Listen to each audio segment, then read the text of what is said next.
Hai, Assalamualaikum warahmatullahi wabarakatuh. Buat kalian para pejuang cinta yang mendengarkan podcast ini, semoga selalu diberikan perlindungan dan rahmat oleh Tuhan Yang Maha Esa. Tatapan mata adalah bahasa paling ekspresif ya, kalau menurut gua. Lebih ekspresif malah daripada gerakan tubuh atau suara. Bahkan tatapan mata bisa jadi identitas. Tatapan mata juga bisa mengintimidasi tanpa perlu berbicara dan melakukan pergerakan sedikit pun. Sementara tatapan penakluk, beruntung nih kalian para pria, karena tatapan penakluk mayoritasnya dimiliki oleh pria. Dan sudah seharusnya memang dimiliki oleh kaum pria. Kalian wajib banget punya tatapan penakluk ini. Gak peduli muka lu sepas-pasan kayak gimana, postur tubuh lu yang gak terlalu proporsional, kemampuan komunikasi lu yang kurang, walaupun lu datang cuman pakai Honda Beat Carbo, tatapan penakluk ini akan selalu bikin orang penasaran dan menganggap lu bukan orang yang sembarangan. Nah, kalau kalian pengen punya tatapan penakluk ini, gue mohon banget tonton video ini sampai habis dan please jangan di skip. Tujuannya jelas biar kalian gak salah paham dan menanyakan hal yang udah dijelaskan di video dalam kolom komentar. Jadi bagi yang penasaran, so mari kita mulai.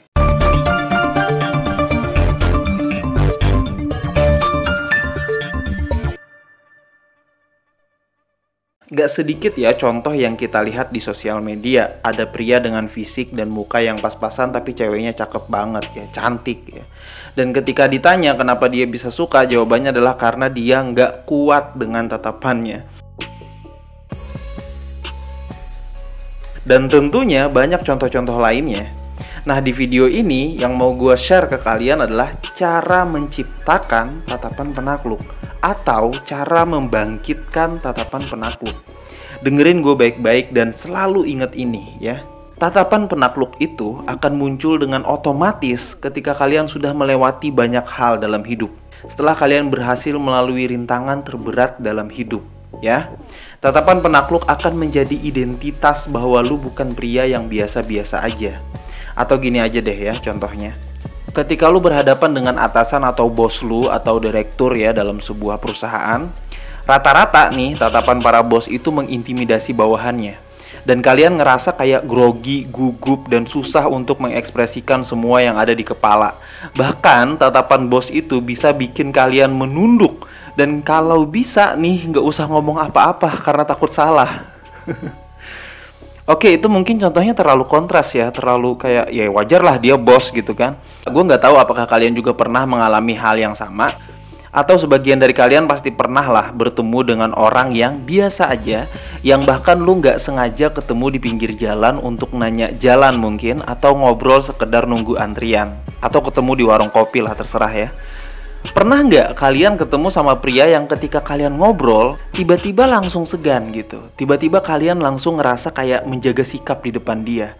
Padahal orang ini baru kalian temui. Aura dan tatapan orang ini emang beda ketika berinteraksi sama lu. Nah, itu tandanya dia sudah melewati banyak hal dalam hidup. Sehingga dia memiliki mata tajam yang mengisyaratkan bahwa dia bukan orang yang sembarangan. Dan rata-rata pria umur 30 tahunan ke atas yang sudah sukses memiliki tatapan ini. Tatapan yang memang gak disengajain untuk dibuat-buat bro. Makanya tips ini permanen banget buat kalian dan bagus banget buat kalian.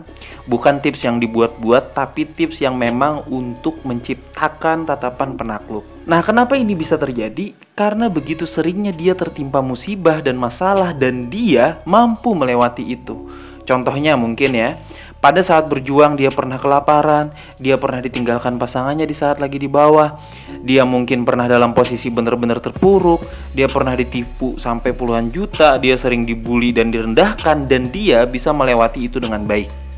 Ya, nah ketika dia merasa sudah melewati itu, maka tingkat kepercayaan diri dia akan meningkat otomatis. Dia bisa dengan tenang berhadapan bahkan berbicara dengan orang yang baru dia kenal tanpa menunduk, gagu, dan grogi. Oke? Dan inilah sebenarnya potensi yang kuat dari seorang laki-laki. Dan inilah juga sebab kenapa cowok itu puncak karismanya di umur 30-an. Karena dia sudah melewati banyak hal.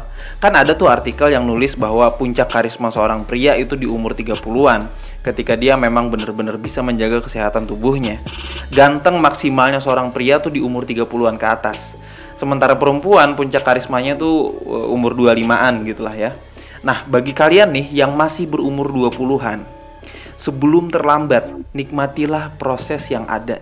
Jangan kebanyakan ngeluh, karena gak semua orang diberi ujian dan masalah seperti yang sekarang lu hadapi. Gak semua orang.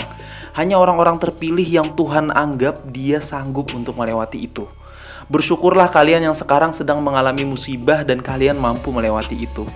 Untuk kesekian kalinya gue selalu mengingatkan sebagai saudara nih ya, bahwa jangan suka membatasi diri. Jangan sok tahu dengan kemampuan diri sendiri sebelum kalian mencoba untuk mengeksplor potensinya. Tatapan penakluk ini akan kalian dapatkan ketika kalian sudah melewati banyak hal dan permasalahan dalam hidup. Dan wanita dengan intuisinya mampu melihat itu. Dia bahkan bisa membayangkan masa depan dengan lu ketika lu punya tatapan penakluk. Quotes terakhir dalam video kali ini adalah, bola basket akan melambung tinggi ketika dia dihempaskan lebih keras. Nikmati hempasan itu untuk mencapai level yang lebih tinggi. Semangat para pejuang cinta, tidak ada unsur provokasi dan merendahkan gender tertentu. Semua narasi dan statement dalam video ini bersifat substansial dan kondisional. Semoga bermanfaat dan jangan lupa bahagia.